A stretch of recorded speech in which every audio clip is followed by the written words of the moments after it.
Bien, buenas tardes. Entonces, vamos a abordar en la sesión de hoy un asunto que es de interés para estos cursillos, que tiene que ver con las ordenaciones agrarias urbano-regionales. Es decir, cómo estudiar, cómo aproximarnos al problema de ordenar una propiedad agraria o una propiedad rural que está sometida a una serie de presiones externas e incluso internas muy poderosas que definen continuamente los distintos usos agrarios y que definen una serie de funciones, papeles o competencias, como le queramos llamar, en su relación con las ciudades o con las ciudades principales. Este es el caso de Ibagué y su región natural de influencia, pues que demanda, exige una serie de relaciones o conexiones con los usos agrarios con el fin de proveer algunos alimentos, algunos empleos, con el fin de garantizar el uso, entre comillas, sostenible del agua, por ejemplo, con el fin de poder garantizar el acceso a un agua de calidad en las poblaciones que reciben sus depósitos o descargas residuales, etcétera, etcétera, etcétera. Es decir, estamos en una matriz espacial o territorial muy compleja en la que los usos agrarios cumplen una tarea o cumplen un papel fundamental, dado que están en la mitad de unas tensiones muy fuertes, y es la necesidad de producir alimentos, de producir actos ganaderos, de producir otra serie de bienes y servicios ambientales, y la demanda que esto genera, ¿no? La demanda que desde las ciudades se generan de estos recursos o de estos servicios o de estos bienes ambientales permanentemente. Entonces, esta matriz o este territorio así de complejo, pues es el que vamos a tratar de analizar en esta sesión. Bueno, otro elemento previo clave que hay que considerar es que nosotros tenemos varios instrumentos legales en Colombia que pues, están dirigidos, orientados a tratar de ordenar la propiedad agraria, ¿no? Específicamente el Ministerio de Agricultura ha generado una serie de lineamientos que se solicita que sean incorporados a los planes de ordenamiento territorial, a los planes de desarrollo municipales y departamentales, que se consideren en los planes de desarrollo sectoriales de las corporaciones autónomas regionales, bueno, o planes de gestión ambiental de dichas corporaciones, con el fin de poder garantizar una ordenación adecuada de la propiedad rural con fines agrarios, ¿no? Pero en términos generales, al menos en lo que tiene que ver con Ibagué y el Tolima, estos instrumentos de ordenación agraria han sido muy pobres, no se han empleado a fondo. Las investigaciones científicas y técnicas previas que esto requiere todavía están a unas escalas enormes, no se cuenta con estudios detallados a nivel predial e incluso subpredial, o sea, a nivel de lotes, por ejemplo, que ofrezcan la información científica necesaria para poder generar una serie de recomendaciones, políticas y zonificaciones, es decir, usos del suelo recomendados para cada parcela de las más de 1000 y pico de veredas que existen, por ejemplo, en el departamento del Tolima. Eso es o 3000, perdonen, no estoy ahora seguro cuántas veredas tenemos en el departamento, pero efectivamente son miles. Necesitamos información detallada que nos permita poder entonces ofrecer recomendaciones serias sobre qué tipo de usos del suelo son los adecuados, de usos agrarios, qué límites hay o deberían haber en las explotaciones agrarias o según las calidades de los suelos, las condiciones climáticas, la topografía, etcétera, etcétera, qué tipo de cultivos se recomendarían. Lo mismo el modelo o el arreglo productivo que debería recomendarse, si estamos hablando de multicultivos, de arreglos agroforestales, si estamos hablando bueno, en general, de distintos arreglos muy creativos que se pueden recomendar a fin de garantizar unas mínimas calidades ambientales de los predios agrícolas. Eso también es un asunto que no se ha podido recomendar en rigor. También tenemos precariedades en la red hidrometeorológica del departamento del Tolima, es decir, los pocos sitios de monitoreo o estaciones hidrometeorológicas, pues no nos permite tampoco entregar información que detalle, por ejemplo, a nivel de microcuencas o incluso a nivel predial, las variables climáticas que necesitamos considerar en los estudios de recomendaciones de usos del suelo, ¿no? Agrarios. Eso es otra dificultad pues, que también tenemos, ¿no?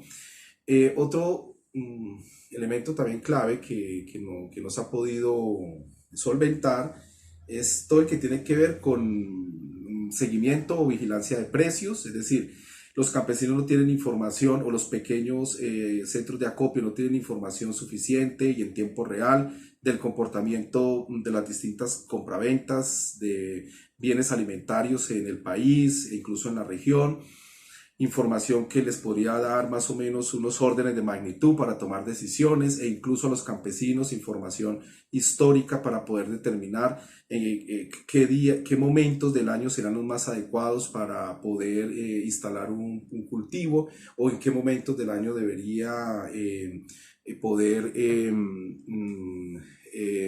llevar al mercado una cosecha e incluso eso le permitiría a los políticos locales y departamentales en sus distintas instancias ofrecer una serie de alternativas de regulación sobre los tiempos y los espacios de uso agrícola, es decir, dónde debería cultivarse, en qué momento, en qué periodo del año debería cultivarse. Todo esto con el fin de no generar dumping, es decir, procesos masivos de producción de un solo bien que inundan el mercado y que generan unos subprecios o unos precios muy bajos para el campesino que efectivamente lo lesionan en su estructura de costo y terminan por perjudicar su calidad de vida, que ya de por sí es muy precaria, ¿no? Eso es otra situación, ¿no? Que se va agregando a este tipo de dificultades que tenemos para hacer una buena ordenación agraria del territorio. Bueno, otro concepto clave antes de entrar en materia es el de estructura ecológica principal, que es una expresión que aparece desde la ley 388 del 97 y que varios países la contemplan con distintas denominaciones, pero que quiere decir sencillamente una malla ambiental no negociable.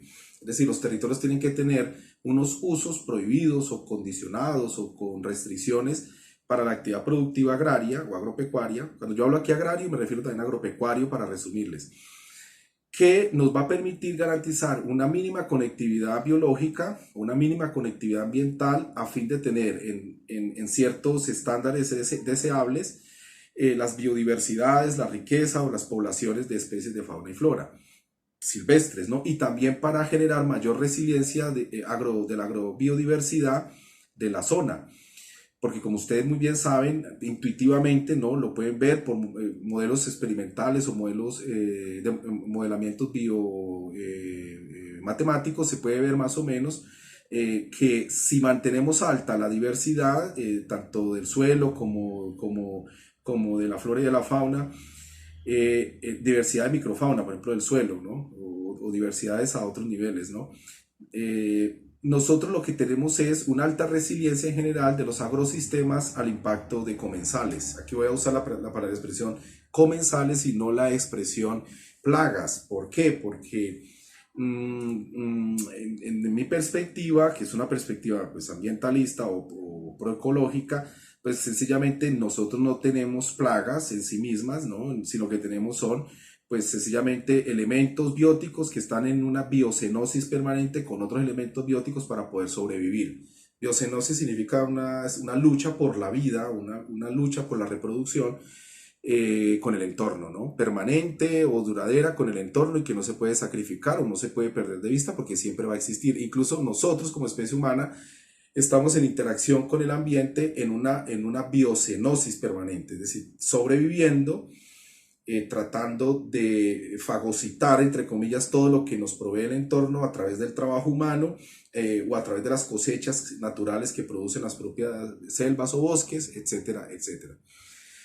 Bien, entonces la estructura ecológica principal es uno de los temas centrales de la ordenación de la propiedad agraria que pues, se pierde de vista y que es obligatorio considerarla. ¿Por qué? Porque toda ordenación agraria requiere de base una estructura ecológica principal o requiere de base una malla ambiental dura, una malla ambiental fuerte, que garantice estas conectividades y estas altas resiliencias de los agrosistemas ante el impacto de comensales o ante estrés hídrico, bueno, otra serie de factores que poco a poco, incluso el cambio climático, es otra variable que siempre tiene que considerarse a futuro y con el fin de garantizar un stock alimentario básico mínimo que no genere situaciones de inviabilidad en el abastecimiento de alimentos a la población y evitemos estos riesgos de hambrunas, etcétera, etcétera. O contextos como estos, que en pandemia literalmente los alimentos empiezan a ganar una posición extraordinaria, es geoestratégica, como ustedes ya lo pueden ver, que geopolíticamente los alimentos se convierten en un tema central más allá del petróleo, porque efectivamente las poblaciones lo primero que hacen es invertir la pirámide de preferencias, es decir, ahora es más prioritario resguardarse o aislarse, acumular alimentos como bienes estratégicos o bienes básicos de consumo prioritario y empiezan a abandonarse, a dejarse como menos prioritario los gastos suntuarios o los gastos de prestigio que tienen que ver con el uso del carro o que tienen que ver con el uso el consumo, perdón, de bienes de confort o de bienes hedonistas o consumistas, que usualmente lo que hacemos en los centros comerciales, en las plazoletas, bueno, cuando salimos a gastar el ingreso en general para desarrollar nuestros planes de vida que consideramos felices o que consideramos a tono con nuestra concepción de bienestar. Bueno, eso en términos generales, las nociones claves que yo tenía que darles. Es muy esquemático, no podemos aquí todavía pues, entrar en detalle, pero respecto a este asunto, ¿no? Pero es importante que ustedes lo tengan clave. Bueno, entonces ahora sí, regresando, yo quiero aquí mencionarles un textico muy cortico que escribieron en 1923 un político local, político de Ibagué, hablando de la sociedad ibaguereña. Esto es muy importante, me gusta siempre mencionarlo. Es una descripción muy fiel de lo que sucedió y lo que sucede hoy. El politiquero rabioso, el matonismo, las elecciones bravas son una ocupación bárbara, indigna hoy y siempre, porque rebaja el espíritu y quiebra en las almas los ideales más nobles y lo mejor del carácter. Esta cosa del politiquero rabioso y todas estas características que ustedes pues acaban de escuchar, es lo que definía en su momento este señor Gonzalo París Lozano, un político local de prestigio, que caracterizaba según él la sociedad ibaguereña. Y es una cita, les recuerdo, de 1923. Esto puede ser extensivo al Tolima y puede ser extensivo a todo Colombia. Es decir, nosotros tenemos en realidad, de alguna manera, el gran fardo, el pesado fardo de tener que lidiar con una clase dirigente, con unas élites políticas a nivel regional o a nivel nacional, absolutamente inscritas en esta sentencia. Es decir, se tratan de politiqueros rabiosos que se dedican al matonismo, que se dedican a la extracción de votos, muchas veces por la vía de la fuerza o la compraventa, etcétera, etcétera. Y de alguna manera esto es lo que ha pasado con todos los asuntos relativos a la política de ordenación agraria. Es decir, en el fondo lo que se percibe es que la ordenación agraria de la región ha obedecido a los caprichos o ha obedecido a las omisiones o a las empresas personales o a los proyectos de interés gremial que olvida todo el campesinado, por supuesto, de los políticos locales, ¿no? Esos politiqueritos rabiosos que acabo de mencionarles son los que han venido controlando, diseñando, implementando las políticas de ordenación agraria, ¿no? en esta región, ¿no? y en el país. Bueno, vamos a ver algunos ejemplos porque esto tiene que soportarse en ejemplos para que ustedes vean que estas tesis que aquí defiendo pues son serias, ¿no? Bien, por ejemplo, esta región considera como central el uso de un recurso que es el agua, no solamente el suelo, sino el agua. Es decir, el agua es un bien sustancial, un bien comunal, ¿no? Supuestamente. Es un bien que es público y que debe estar disponible porque es un bien estratégico para el desarrollo urbano y para el desarrollo de la agricultura. Es decir, en principio es un bien que desde la constitución política, según uno puede interpretar, ajustado uno más o menos al espíritu de sus doctrinas, que efectivamente el agua no se puede concentrar, el agua no se puede entregar de manera privilegiada a un sector de la economía o a un grupo de propietarios que se dedican a su explotación, etcétera, etcétera, sino que se debe sostener el uso continuo y extendido del agua, ¿no? En toda la población. Eso es una especie de regla de oro de la ordenación agraria, por ejemplo, y que efectivamente es una de las cosas que nunca se ha resuelto en la zona, ¿no? Por ejemplo, en la mesa de Ibagué se irrigan por lo menos 7.525 litros de agua por segundo y los ríos subterráneos más o menos están ofertando 15.000 litros por segundo. Esto con base en unos últimos estudios que se han hecho del acuífero de Ibagué. Es decir, estamos hablando de, por supuesto, más de 22.000 litros por segundo de agua que está en el subsuelo y de agua que está siendo irrigada en la mesa de Ibagué. Bueno, esto es importante mencionarlo porque cualquiera se preguntaría, bueno, ¿quiénes hacen uso de esta agua, no? ¿Quiénes son los que concentran el uso de esta agua? Pues en general son los que tienen las concesiones de agua de los ríos pues Chipalo, del río Opia y del río Conveima. Concesión de agua que prácticamente inutilizan los ríos o que dejan en caudal crítico, muy crítico, estos drenajes y que efectivamente impiden el desarrollo de cualquier acuifauna. Bueno, y por supuesto las poblaciones de anfibios, es decir, todo esto que depende del agua. Es un asunto que aquí es importante mencionarlos porque hay una gran concentración de concesiones de agua en estos grandes latifundios y que efectivamente se ha convertido en un elemento de tensión muy fuerte entre los que aspiran a una distribución más o menos equitativa o razonablemente equitativa del uso del agua disponible, agua escorrentía, agua superficial, y que efectivamente no están dispuestos, me refiero a los latifundistas, a que eso cambie. Respecto a las aguas subterráneas, que ya por lo menos las estamos aforando en 15.000 litros por segundo, es lo mismo. Buena parte de los usos de este recurso pues se concentran también en latifundistas que tienen unos pozos donde pues se extraen, ¿no? este recurso y que sirven para irrigar.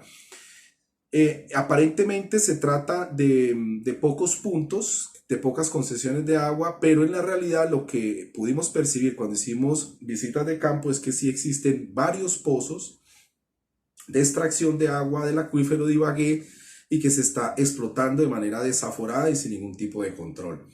¿Quién concentra entonces el uso del acuífero de Ibagué, que es un agua, según los estudios, de una calidad para nada despreciable, que es un acuífero que tiene renovación permanente porque está precisamente debajo, está confinado, por supuesto, pero está debajo de unas rocas sedimentarias y las rocas sedimentarias tienen una configuración porosa o una constitución porosa y eso pues permite la percolación del agua lluvia y garantiza que haya una renovación permanente del acuífero de Ibagué. En este sentido pues se está usando y no hay ningún tipo de control sobre esto. Bien, claro, efectivamente tenemos elementos que también hay que considerar y la alta evaporación de la mesa de Ibagué. Es decir, recordemos que cualquier cuerpo de agua o cualquier agua de escorrentía que tengamos sobre la mesa de Ibagué por las temperaturas que tenemos, bueno, por las condiciones particulares de la zona, implican unas altas evaporaciones, es decir, el agua disponible no queda allí almacenada, sino que rápidamente se evapora.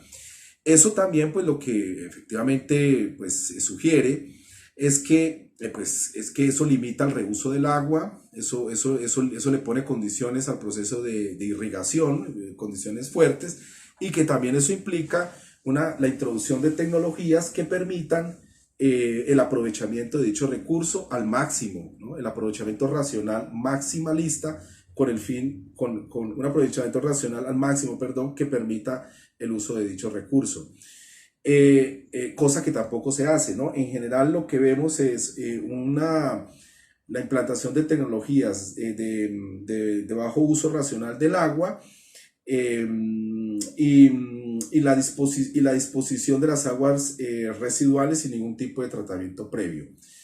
Aguas residuales agrícolas, ¿no? Producto que no tiene ningún producto de la actividad agrícola, ¿no? Que no tiene ningún tratamiento al final, después de que se disponen, ¿no? Ejemplo, el canal La Maffer o Lambafer, dependiendo del documento oficial, se dispone cantidades enormes de materia orgánica a través de aguas residuales, mezclan aguas residuales domésticas de la ciudad con aguas residuales agrícolas, bueno, más otros emisarios que también, o lugares donde se depositan aguas residuales agrícolas que tampoco son tratadas hacia distintas partes de la mesa de Ibagué, ¿no? Eso es otro fenómeno también que tenemos a la vista y que constituye otro problema, ¿no? de la ordenación de la propiedad agraria y del manejo de sus conflictos, ¿no? Bien, por ejemplo, nosotros tenemos una concesión de aguas, es decir, el permiso legal que se le entrega al uso, por ejemplo, del río Conveima, que asciende a 4.500 litros por segundo. Esta concesión la maneja el canal La Serna y Aceituno. Es decir, estos canales y sus ramales están concentrando una parte importantísima del río Conveima.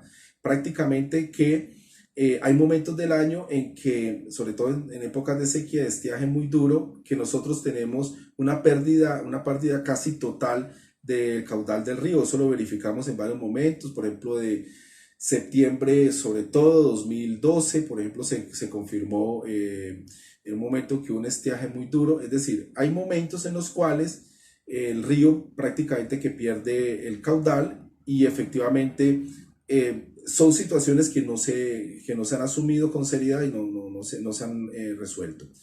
Bien, ahora la ciudad de Ibagué es una ciudad en crecimiento, es una ciudad que fácilmente a futuro puede llegar al 1.000.000 de habitantes si sigue capturando o captando población y se sigue desarrollando como lo está haciendo, e implica, por supuesto, un uso extraordinario de agua. La pregunta es, ¿qué agua se va a usar para solventar la necesidad de este recurso en la ciudad?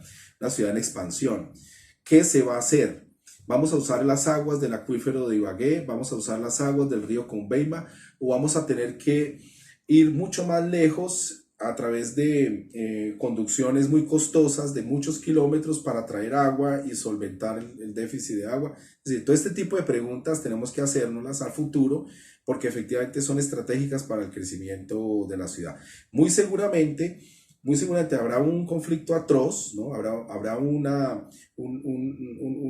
litigio, ¿no? Tanto jurídico como político, ¿no? Un conflicto político muy serio con las grandes propiedades agrarias de Ibagué, que efectivamente se van a oponer a que la prioridad del uso de estos recursos sea pues para los barrios populares o para los barrios marginales o en crecimiento y que están ubicados en la periferia de la ciudad.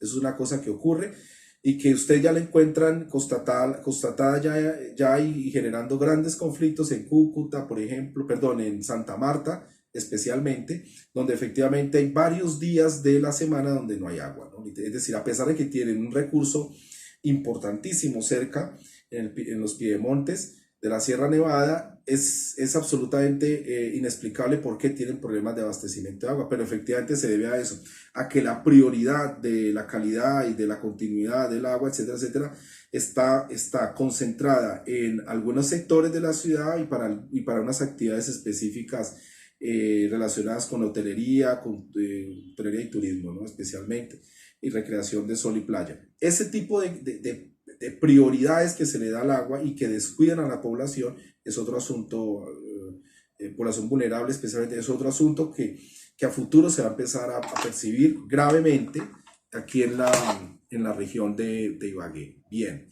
bueno, otro asunto clave que quería mencionarles es de la ineficiencia misma de los cultivos de arroz. Nosotros tenemos, por ejemplo, arroz paddy verde, que puede llegar en la mesa de Ibagué, que puede llegar a consumir 1.200 metros cúbicos de agua por tonelada producida. Le repito, 1.200 metros cúbicos. Eso es una cantidad extraordinaria de agua. Cuando, por ejemplo, el umbral estimado, el umbral recomendable son máximo 1.000 litros por tonelada. Máximo recomendable, es decir, estamos más o menos 200 metros de agua, metros cúbicos de agua por encima del umbral ya recomendado, ¿no? Hay varias experiencias, por ejemplo, en Estados Unidos que perfectamente documentadas que nos muestran pues que el arroz paddy verde con 1.000 metros cúbicos por tonelada implica, etcétera, etcétera, un uso más o menos eficiente. Bueno, aquí estamos muy por encima de ello, a pesar de que se dice de que en la mesa de Ibagué se ahorra agua, lo que es absolutamente falso. Estamos muy por encima de lo recomendado. Es decir, en resumen, hay un derroche del recurso, ¿no? Y eso nadie le pone coto. Incluso debería ser mucho menor con los nuevos estudios, por ejemplo, de Joestra. Eh, lo que se muestra es que es recomendable bajar el consumo de agua por tonelada producida de cereales, también incluido el arroz, etcétera, etcétera, pues por los problemas de escasez y vulnerabilidad de la población o del productor ante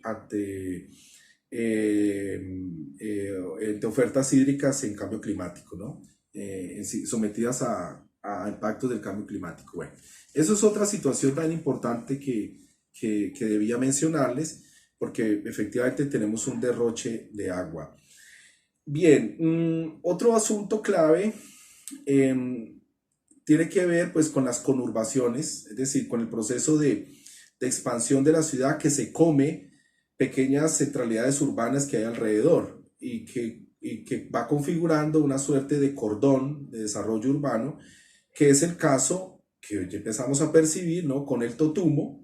El Totumo poco a poco va a empezar a conectarse con el crecimiento urbano de Ibagué y va a conformar una suerte de cinturón de desarrollo urbano ya precario, ya de por sí se está llenando ese vacío urbano con desarrollos con enormes problemas urbanísticos, etcétera, etcétera.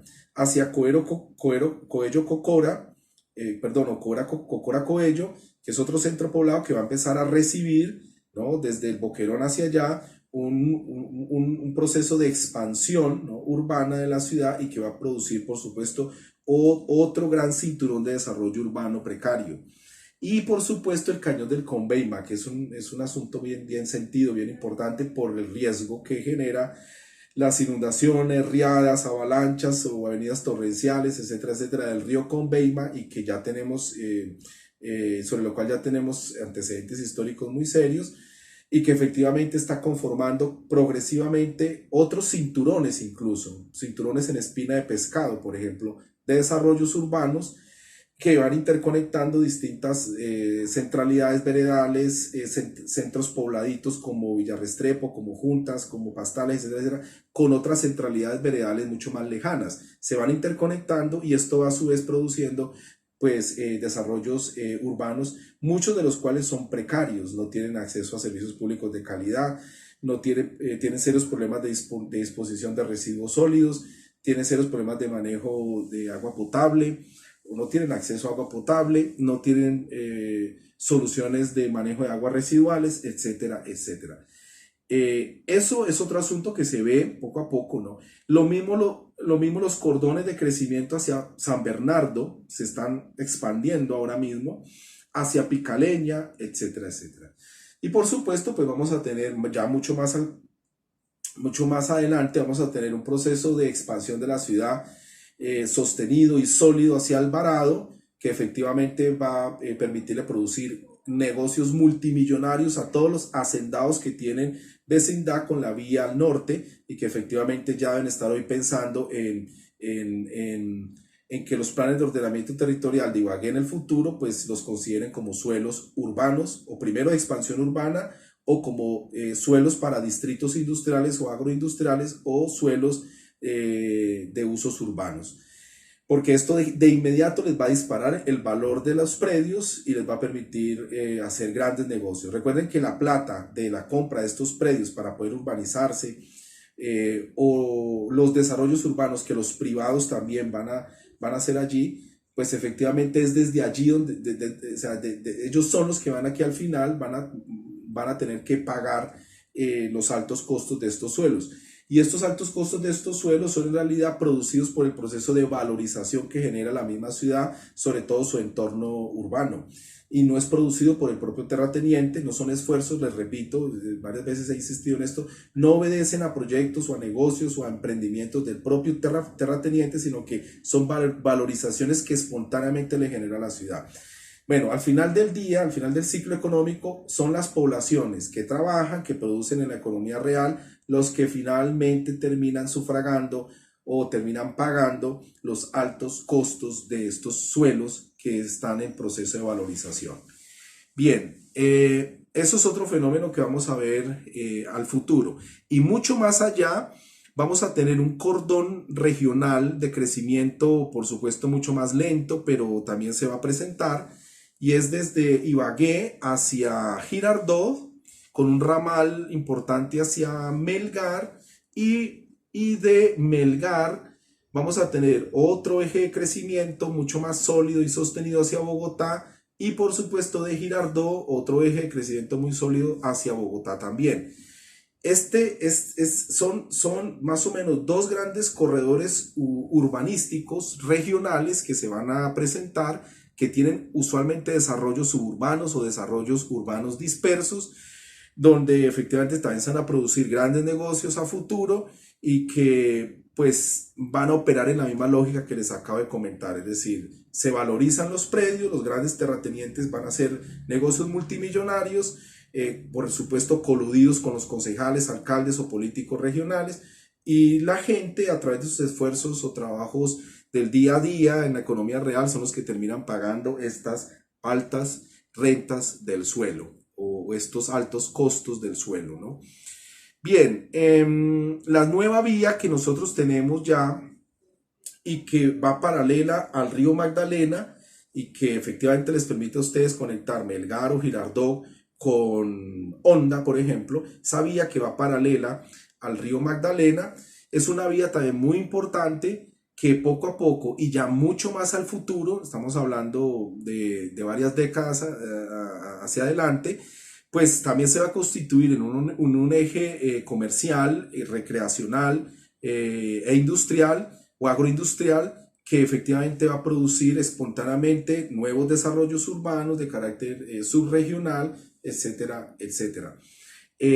Dado que esta vía, como ustedes saben muy bien, pues se conecta directamente con la troncal que va a Medellín y que efectivamente pues puede garantizar su conexión directa con los puertos del Atlántico o con centros de consumo importantes como Medellín o Barranquilla. Eso es otro fenómeno clave que ustedes van a empezar a ver en esta nueva configuración urbano-regional de Ibagué hacia el futuro. Otra importante es Ibagué, Espinal, Neiva.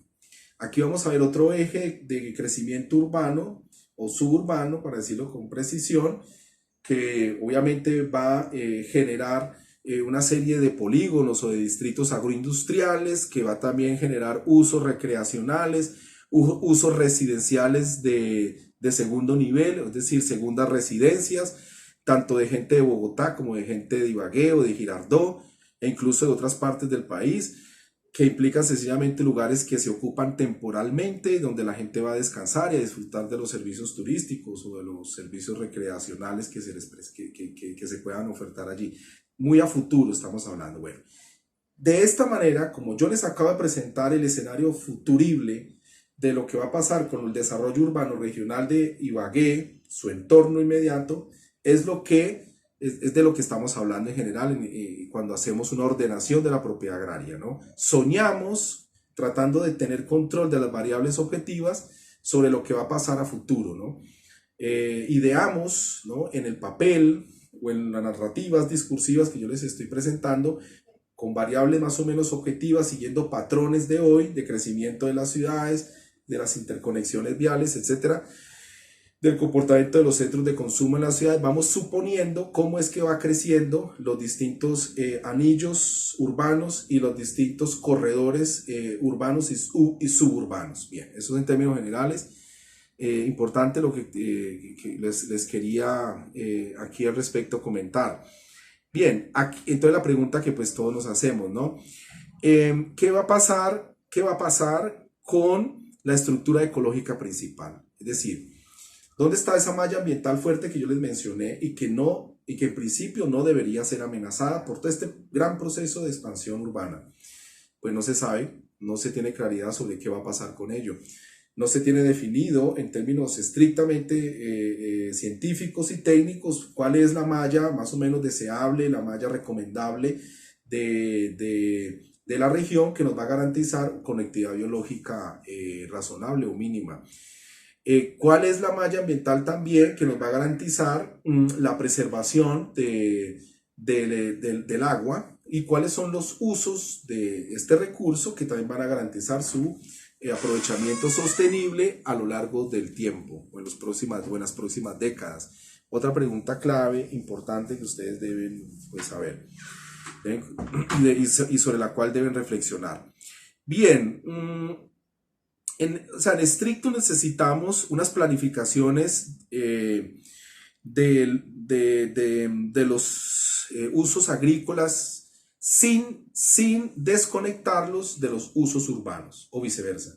Es decir, el ordenamiento del territorio con fines agrícolas debe siempre contemplar el proceso de expansión de las ciudades o el proceso de interconexión vía estos corredores de las ciudades, entre las ciudades o centralidades urbanas. Si esto no se tiene en cuenta, pues la ordenación agrícola de la propiedad va a quedar absolutamente inane o va a ser completamente fantasiosa o sencillamente va a quedar como una utopía que no consideró las variables de la realidad, ¿no? Bueno, y por supuesto, este tipo de aproximaciones nos permite darle contenido crítico y científico a las plataformas políticas de los distintos partidos que hay en la región, que es una cosa aquí absolutamente abandonada, porque recordemos, ese politiquerito rabioso que usualmente hemos tenido en la zona, pues es el que ha venido controlando las decisiones. Politiquerito rabioso, mediocre y pendenciero, ¿no? Que no se les olvide que son bastante afectos al ejercicio de la violencia verbal o simbólica o física. Eso es en términos generales el reto que tenemos, ¿no? Entregarles estudios serios y ustedes como expertos en ciencias agrarias que a futuro lo serán, pues tendrán que saber que deben dar recomendaciones científico-técnicas que consideren también este fenómeno de la expansión urbana y de la presencia urbana en la región y cómo poder lidiar con todo ello a fin de proteger la producción de alimentos, a fin de garantizar un uso productivo del suelo y sostenible en el tiempo, etcétera, etcétera. Bueno, bien, una solución, por ejemplo, que nosotros en mi grupo de investigación hemos tratado de defender de manera permanente, obviamente, es que efectivamente el proceso de crecimiento no solamente de Ibagué, sino de la ciudad de Bogotá, requiere medidas urgentes, de intervención urgentes para poderle quitar presión demográfica a estas ciudades y por supuesto para poderle quitar dinámica de expansión urbana irresponsable. Y propuestas como por ejemplo las de considerar que entre Bogotá e Ibagué deben instalarse otros polos de desarrollo urbanos que le quiten presión demográfica a estas dos ciudades. Por ejemplo, hemos propuesto, ustedes lo ven allí en la página 177, que Mariquita, que Girardot y que Espinal sean centralidades urbanas que tienen unas condiciones específicas adecuadas para poder hacer proyectos urbanísticos importantes, para poder, por supuesto, en sus primeros anillos de influencia, construir polígonos agroindustriales que permitan también en otros anillos construir proyectos agrícolas intensivos y sostenibles, etcétera, etcétera, Todo esto es posible si nosotros consideramos a estas tres pequeñas ciudades como polos de desarrollo urbano. La población de Ibagué o la población de Bogotá, que en principio pues viera allí una oportunidad de desarrollo de sus proyectos personales, pues estarían siempre inclinadas a ir a esos nuevos polos de desarrollo. O aquellas personas, familias, etcétera, etcétera, de toda la región de influencia de Ibagué o de Bogotá que vieran allí una oportunidad, pues se desplazarían a esos lugares. Es decir, esto le quitaría mucha presión demográfica y mucho ritmo de crecimiento a Bogotá y Ibagué si nosotros ubicamos estas tres ciudades como polos de desarrollo. Claro, con unas advertencias que siempre pues, son las que hay que hacer y que ya las vamos a ver, que tienen que ver con la compactación de la ciudad misma. O sea, su crecimiento no desbordado, sino su crecimiento en, en la superficie o en el territorio, sino crecimiento en altura, con consideraciones de carácter ambientalista muy fuerte, muy fuertes que ahorita vamos a mirar. Bien. Otra necesidad clave es que efectivamente necesitamos, si se necesita, hacer un uso absolutamente óptimo, un uso absolutamente productivo de todas las haciendas ganaderas del departamento del Tolima. Es decir, hay un derroche de suelo por el uso de la ganadería extensiva, que eso debería desaparecer. Los invito a que vean mis videos sobre el asunto de la reforma agraria en el Tolima y ahí aparecen una serie de recomendaciones ya muy concretas. Otro asunto también tiene que ver con una reconversión tecnológica de fondo de todos los usos de la meseta de Ibagué. Es decir, allí habiendo oportunidad de ingresar, por ejemplo, a renglones productivos como la horticultura, etcétera, etcétera, el desconocimiento de estas oportunidades de negocio son absolutas. La pereza de estos emprendedores es enorme y efectivamente pues lo que están demostrando es que las élites económicas del Tolima son literalmente pues son élites perezosas, son élites que no han entendido, esto sí, ahora sí para comentarlo, para decirlo en términos productivistas, no han entendido de que viven en el capitalismo, ¿no? Que no deja de ser una tesis absolutamente liberal, no deja de ser una tesis absolutamente productivista o desarrollista, que es la misma que defiende, por ejemplo, Petro. Es decir, es llevar el capitalismo a fondo, pero eso ni siquiera lo entienden las élites económicas de la región. Es un asunto que ni siquiera tienen presente, ¿no? No quieren arriesgar en ningún emprendimiento, no quieren poner sus capitales en ninguna empresa productiva o agroindustrial importante, etcétera, etcétera. Y no quieren hacer la conversión de ganadería extensiva a otro tipo de líneas productivas, proyectos productivos, perdón, que generen alta ocupación o alto empleo, que es una de las mayores críticas que uno pues, puede encontrar en este asunto. Rápidamente, en una hectárea de arroz cultivado pues, en la meseta de Ibagué, etcétera, etcétera, fácilmente ustedes pueden registrar solo 12 jornales por hectárea. Es decir, hay momentos en que se sube a 18 jornales por hectárea. ¿Cómo es posible que una sola hectárea de arroz genere ese nivel de empleo? Es decir, es absolutamente insostenible. Es decir, es tierra absolutamente improductiva desde el punto de vista social también. Por eso se requieren apuestas productivas que generen más cantidad de empleo. Y la ganadería o este arroz en grandes extensiones no parece ser una alternativa ni a corto ni a mediano plazo. Es decir, es una cosa que no tiene sentido, dadas las urgencias que tenemos hoy de atender problemas de pobreza o de crecimiento de la pobreza. No solo en la ciudad, sino a ritmos acelerados en el campo.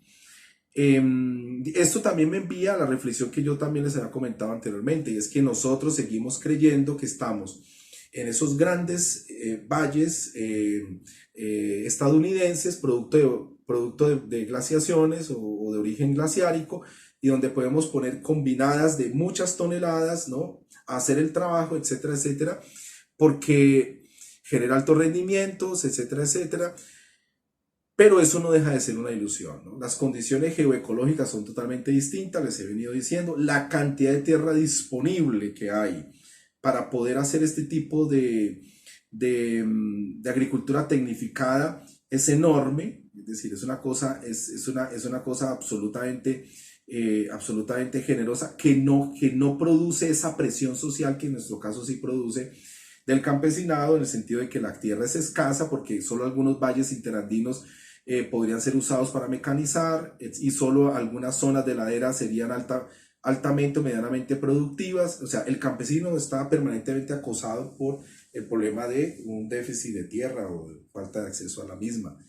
Eso es otro asunto clave que ustedes deben tener presente, que no nos podemos comparar con los usos agrícolas tecnificados,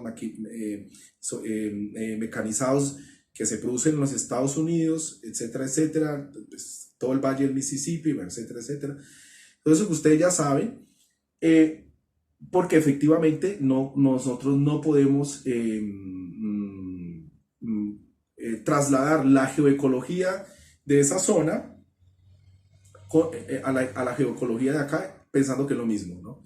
Los agrosistemas, no los podemos trasladar considerando que es lo mismo, no es lo mismo, los déficits de tierra son enormes, etcétera, etcétera. Nuestras topografías son muy difíciles, limitan el uso de la mecanización, los valles son improductivos desde este punto de vista, tienen una materia orgánica muy baja, tienen problemas de irrigación, la mayoría, y solamente algunos lugares, como ustedes saben, cuentan con suelos óptimos. Repito, la sabana de Bogotá, algunas zonas del Valle del Cauca y el Valle del Sinú. Esos son los sitios donde uno podría pensar en unos usos agrícolas intensivos, no propiamente con esas ideas maximizadoras, ¿no?, de la producción como se hace en Estados Unidos, o de esa mecanización masiva y extensiva como es en Estados Unidos, pero algo más o menos aproximado a lo que se puede hacer hoy mismo, como por ejemplo en Holanda, en el norte de Francia, etcétera, etcétera, o en Alemania, pues donde las optimizaciones del suelo escaso pero muy fértil son evidentes. Bien, otro asunto importante se me estaba pasando, es el levantamiento de las concesiones de agua y la redistribución de la tierra. En esto hay que ser insistente. Es decir, la gran concentración de la tierra que tiene Colombia exige, es casi un mandamiento moral, exige que se produzca de inmediato una redistribución, o sea, una fragmentación del gran latifundio improductivo, e incluso el gran latifundio que sea productivo, en principio debería también revisarse su tenencia y someterse a un proceso de fragmentación. Yo les he dicho ya que las cifras son claras, ¿no? Hay años en que estamos en 0.87 distribución de la tierra en Gini, mientras que un país como Noruega puede estar en 0.18. Hay veces sube, bueno, etcétera. Pero es una evidencia absolutamente contundente de que hay una hiperconcentración de la tierra en pocas manos en Colombia. Es imposible que se desarrolle el campo o el agro en Colombia con semejantes niveles de concentración de la tierra agrícola, ¿no? No estoy hablando de la tierra bajo preservación o conservación. Esa tierra no se puede usar, sino estamos hablando de la tierra agrícola, ¿no?, para actividad ganadera o para actividad agrícola. Eso es en términos generales lo que... Y lo mismo hay que levantar las concesiones de agua de grandes explotaciones o de grandes consumos, porque efectivamente no es sostenible en el largo plazo. Es decir, las grandes empresas agrarias o agroindustriales deben conocer o deben saber ante antemano que no pueden tener un uso en el futuro de semejantes concesiones de agua. Tienen que renunciar a ellas y deben racionalizarla, deben incorporar tecnologías que le permitan reusos de agua, deben atacar el problema de la alta evaporación, buscar tecnologías que les permitan manejar ese impacto de la evaporación, etcétera, etcétera, porque definitivamente están llamadas al fracaso, ¿no? No tienen otra alternativa sino esa a futuro. Y porque efectivamente la ciudad en este proceso de crecimiento y así se instalen polos de desarrollo que le quiten presión demográfica, aún así va a tener que abastecer a una población importante, y eso solamente se puede garantizar con una disponibilidad de agua en el acuífero de Ibagué y en las corrientes más importantes como el Conveima. Y eso efectivamente pues no se ve todavía ni siquiera como un asunto a discutir, ¿no? Ni mucho menos por esos politiqueritos regionales que hay, que abundan en épocas de elecciones, prometiendo el oro y el moro. Bien, los invito a que miren en la página 177, donde aparece el esquema de esta propuesta de redistribución de las presiones demográficas, y que garantizaría un crecimiento más o menos sostenible de las ciudades, ¿no? Aquí, entre comillas, sostenible, más adelante voy a decirles por qué. Otro asunto clave tiene que ver con la concepción de la ciudad misma, ¿no? O sea, nosotros tenemos una especie de noción de ciudad en la que la mancha urbana crece de forma desaforada y sin control, pero efectivamente eso no se puede sostener en el tiempo. Es decir, hay que hacer grandes esfuerzos para que la ciudad de Ibagué, por ejemplo, empiece a construir en altura, empiece a compactar mucho más el uso de su suelo, aprovechar los vacíos urbanos que ya existen, dejar de crecer en sus periferias, no más bien achicar la periferia urbana, ¿no? Por supuesto, teniendo en cuenta altos estándares paisajísticos para evitar impactos al estrés por el mismo fenómeno de la construcción desaforada y desordenada, y que en altura también produce impactos.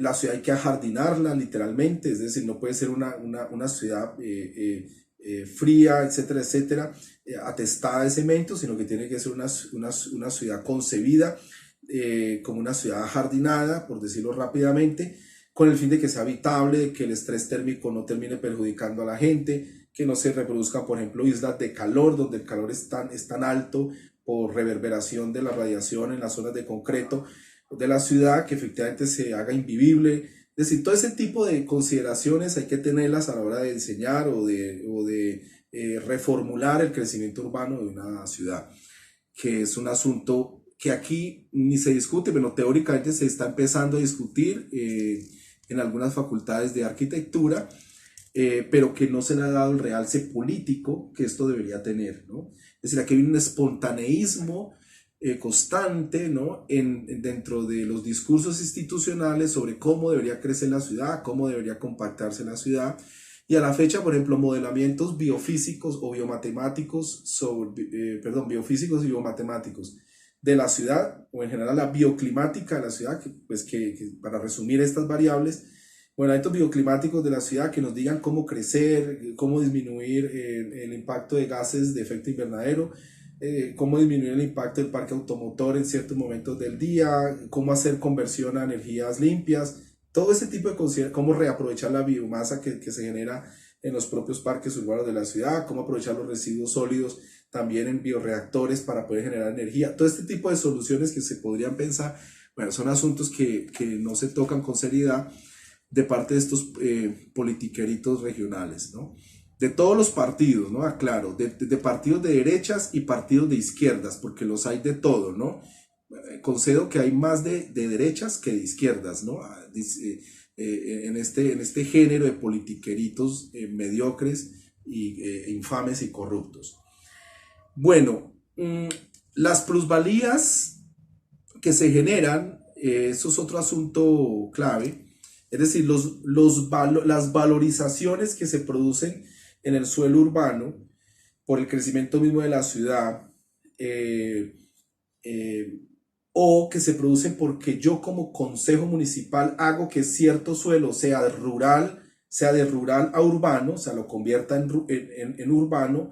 Ese tipo de fenómenos que hace posible que se produzcan aumentos del valor de la tierra por una decisión política, pero que en realidad ya contiene la valorización que produce la misma ciudad, no sencillamente le agrega un plus. Todos estos fenómenos deben ser absolutamente controlados. No puede seguir pasando lo que pasa hoy, ¿no? No puede seguir aceptándose una regulación de los usos de las urbanos y rurales donde se privilegie permanentemente a estos terratenientes periurbanos o latifundistas urbanos. Por ejemplo, el avalúo ustedes, a ver, el avalúo catastral, por ejemplo, del 2006, que es un avalúo base para que ustedes más o menos sepan cuál es el valor comercial de algo. El avalúo catastral, les recuerdo, es más o menos el 50 o el 70% del valor comercial. El avalúo catastral, se van a ir ustedes para atrás, de varios sitios de la mesa de Ibagué. En 2006 era, de la hectárea, el avalúo catastral era de 30.000 pesos. Ustedes lo pueden ver en un estudio que yo hice en el 2015, incluso yo tengo la base de datos de catastro. Es decir, ¿cómo diablos es posible que un propietario pueda, de esta escala, pueda pagar un impuesto predial decoroso cuando la hectárea de su avalúo catastral está en 3.000 pesos, 30.000 pesos? Es imposible. 2006.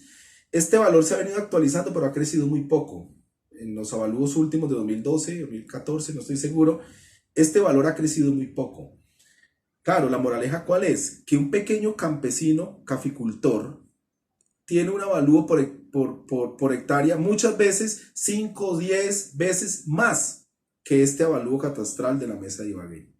Para que ustedes noten la perturbación que hay, la inmoralidad que hay en la distribución de cargas y beneficios en esta sociedad. O la conculcación descarada de toda idea de justicia o toda idea de impuestos progresivos en la población que debería diseñar e implementar el Estado. Impuestos progresivos, repito, los que tienen menos pagan menos, los que tienen más pagan más de manera proporcional. O sea, por cada unidad de área tenida o por cada peso tenido.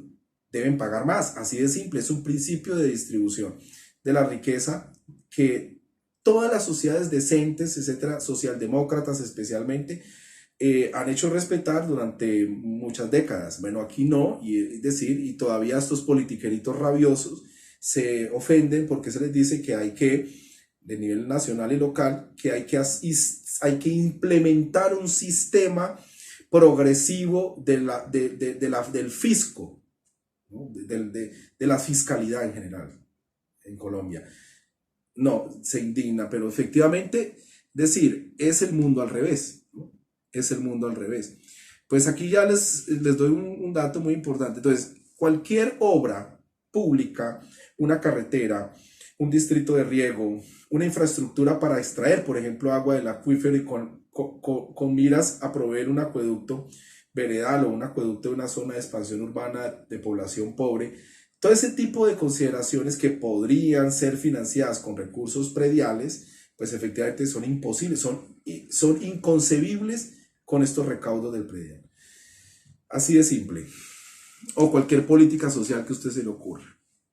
Bien, hemos también considerado en varios momentos que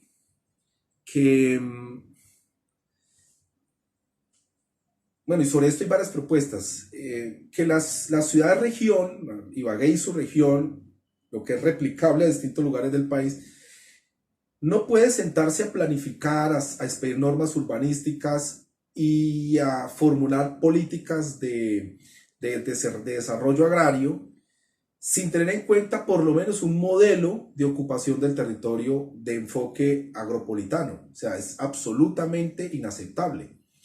Es decir, la región debe estar previamente ordenada, en teoría, debe estar ordenada, siguiendo unos estándares ambientales, unos imperativos de seguridad alimentaria básicos y, por supuesto, una noción previa de ciudad que no mate a la gente.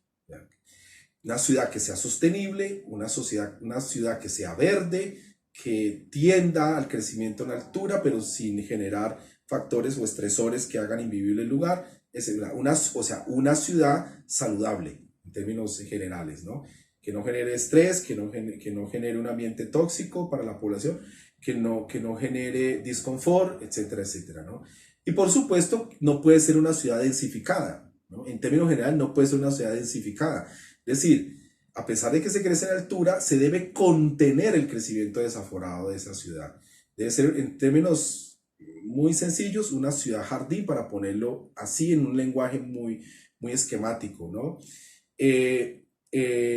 Cosa muy antigua, ¿no? Cosa que incluso ya se hizo con el emperador Adriano en el siglo segundo después de Cristo. O sea, construir villas o ciudades jardín es una cosa muy vieja ya, ¿no? Emperadores chinos también lo hicieron. O sea, es posible. ¿Y qué hace en el fondo? Integra los usos agrícolas y los conectores biológicos de la zona rural, los integra y los atraviesa por la ciudad jardinada. Ese es el espíritu de construir una ciudad o una agrópolis, ¿no? En este caso ya no sería una ciudad jardinada, sino en términos técnicos estrictos sería una agrópolis, que es absolutamente distinto a la lógica de una ciudad, ¿no? de construcción de una ciudad.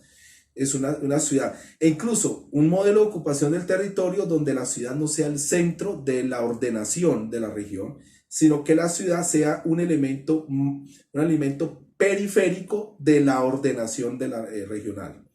¿Qué quiere decir aquí esto? Que lo central es el cuidado de los recursos o de los bienes ambientales, la provisión de alimentos de calidad, etcétera, etcétera, que garanticen seguridad alimentaria, etcétera, etcétera, alta calidad de empleo rural, alto valor agregado de la producción alimentaria y no alimentaria,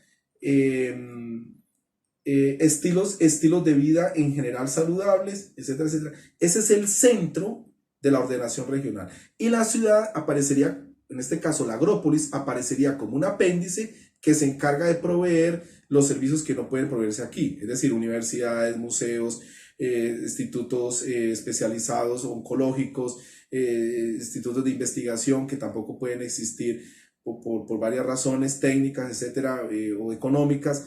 Es decir, ciertas cosas o servicios o equipamientos especializados que debe proveer la agrópolis, pues estarían ubicados allá, pero sería el apéndice de la ordenación regional. Se ha dicho de otra manera, el centro de la ordenación regional es la agroecología. Es decir, así de simple. El centro es la lógica de ordenación espacial de carácter agroecológica. Es así. Y la agrópolis aparece como un apéndice, ¿no? Como un elemento periférico que eso sí, pues contribuye con investigación científica, con literatura, con arte, con museos, con cine, con teatro, ¿no? Contribuye al enriquecimiento cultural o espiritual, o como le quieran llamar, de los proyectos de vida buena, los proyectos de felicidad de toda la población de la región. Eso es el modelo que se plantea en la página 179 para que ustedes lo revisen, donde efectivamente pues se ven, pues se ve con claridad de que la estrategia de ordenar la ciudad, la estrategia de ordenar el campo, la propiedad agraria es totalmente distinta a la que tradicionalmente nosotros seguimos, e incluso está mucho más allá de las viejas propuestas que se hacen de desarrollo sostenible, de ciudad compacta y sostenible, ya prácticamente muy cuestionadas por teóricos críticos que más o menos pues, se alinean, ¿no? En esta perspectiva que acabo de mencionarles. La ordenación del territorio debe partir por considerar el hábitat, el agrosistema, como el centro de la ordenación regional. Y no puede ser la ciudad, nunca. No puede ser la ciudad. Con todos los elementos ambientales que esto implica, ¿no? Por supuesto, ¿no? En un agrosistema, en una fina coevolución, por decirlo rápidamente, con el entorno ambiental, ¿no? O con sus elementos ambientales en interacción permanente. Bueno. Los invito a que revisen eso para que puedan pues revisar en detalle. La idea es no continuar con los enfoques desarrollistas que defienden estos politiqueritos rabiosos de izquierda y de derecha o de centro. Las ideas desarrollistas son absolutamente destructivas no solamente del empleo, no solamente del medio ambiente, sino en realidad destruyen el bienestar de la gente.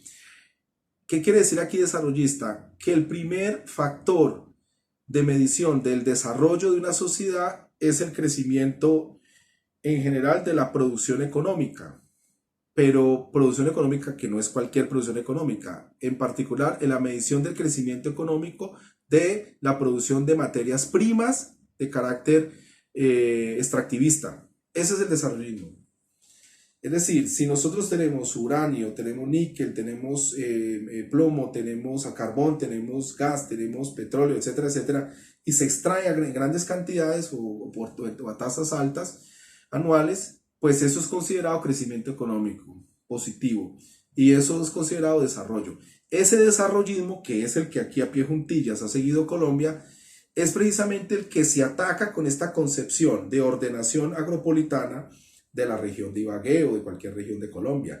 El extractivismo no es el centro del asunto. Aquí el centro es el trabajo ambientalmente sostenible en los agrosistemas, la producción sostenible de los propios agrosistemas, la protección de la malla ambiental de la región, donde efectivamente es decir, la minería, etcétera, etcétera, se pone en función de la actividad agrícola o en función de la actividad de protección de la agrobiodiversidad o en función de la protección de la malla ambiental. Y por supuesto se opone a tono con las demandas que deberían ser mínimas de crecimiento sostenido de las agrópolis, que en principio no deberían demandar de manera irracional, etc., el uso del sector minero energético en general. No deberían hacer grandes consumos, no implicarían grandes proyectos extractivistas. Bueno, eso es importante también que ustedes lo tengan presente. También va contra la revolución verde. No se puede permitir bajo ninguna circunstancia que se ordene los usos agrícolas alrededor de las políticas de crecimiento agrario de la revolución verde. No se puede permitir. Es decir, el agrosistema tiene altos estándares de renovación del stock biofísico, empezando por las bacterias o los microorganismos del suelo, etcétera, hasta emisiones de gases de efecto invernadero. Todo ello se contempla. Y la revolución verde en realidad es como una especie como de autista destructivo del ambiente que por un lado da en grandes cantidades de rendimiento, pero por otro lado quita, ¿no? Quita sostenibilidad en el largo plazo, ¿no?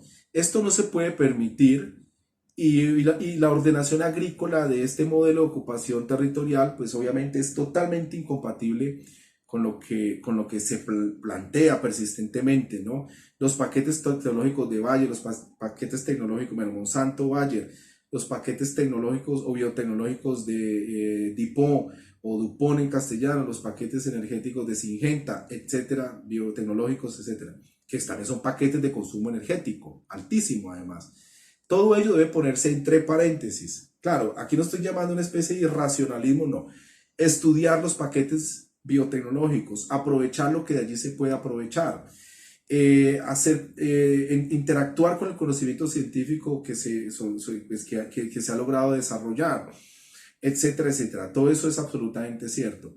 Pero someterlo al sedazo del estudio de riesgos, de riesgos ambientales o de toxicología humana y animal, todos esos altos estándares que se deben tener en cuenta, científicos que estudian riesgos y toxicologías, todo eso debe ser considerado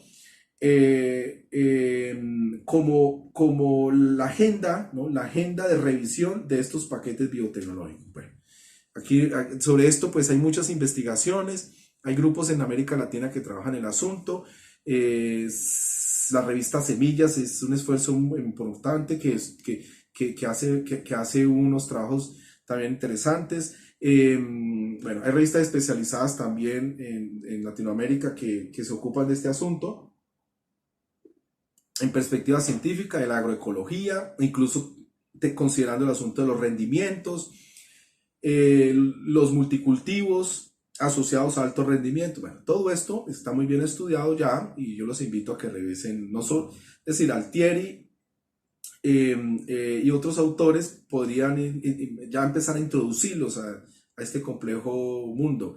No se les olvide que hace poco murió un agroecólogo muy importante, Mejía Gutiérrez, Mario Mejía Gutiérrez, que también hizo algunas investigaciones, unas publicaciones muy interesantes sobre agroecología, y que también les recomiendo que revisen, aprovechando las tradiciones alimentarias campesinas, de producción de alimentos campesinas de la Amazonía, del Antioquia, del Valle del Cauca, del eje cafetero. Él hizo varias investigaciones y también propone unas cosas valiosas, interesantes, que les recomiendo que revisen. Pero aquí no hay tiempo. En las tutorías o en la sesión de preguntas o observaciones, allí podemos entrar en profundidad sobre estas nuevas apuestas productivas. Vía Campesina también les recomiendo. Es todo un movimiento campesinista a nivel planetario que tiene capítulos dedicados exclusivamente a promover este tipo de agricultura y este tipo de ordenación agrícola, ¿no?, de la propiedad. Es totalmente distinto, ¿no? Donde incluso todavía no pueden ver ustedes con claridad la necesidad de la agrópolis. No se ve con claridad, pero yo aquí complemento desde mi perspectiva este asunto, pues porque considero que es crucial. Bien, y finalmente, la reestructuración estatal, ¿no? Es decir, eso es una cosa que ya depende literalmente de las revoluciones sociales, de las insurgencias sociales o de las sediciones contra el Estado. Es decir, todo esto que yo les estoy mencionando no es posible, no tiene ningún sentido a futuro, o ninguna probabilidad de implantarse, porque sencillamente requiere una reestructuración del Estado. Incluso requiere un debilitamiento del Estado en varias funciones misionales, donde no debería estar involucrado. Pero bueno, aquí no hay tiempo para desarrollar esto, pero en resumen, en la medida en que crece el Estado, sobre todo estos estados de los países del tercer mundo, entre comillas, en realidad lo que crece es el caudal de los recursos que capturan las élites políticas y económicas de ese país. Es decir, el Estado crece, pero crece para poder proveer negocios, recursos, préstamos, privilegios, etcétera, etcétera, a unas clases sociales privilegiadas. Ese es el problema, que tenemos un Estado muy gordo, pero que es parasitado permanentemente por las élites sociales. Pero las élites sociales me refiero a élites económicas, élites intelectuales, élites políticas, incluso élites bancarias, élites diplomáticas. Son un montón de élites que todas están en los clubes campestres o en los clubes internacionales o en reuniones sociales permanentemente en interacción, casándose entre primos, hijos, hermanos y hermanas, con el fin de poder seguir cooptando el Estado, ¿no?, para poder continuar con este fenómeno de reproducción y ampliación de su riqueza. Bueno, dejamos así y entramos a la parte de observaciones y preguntas. Gracias.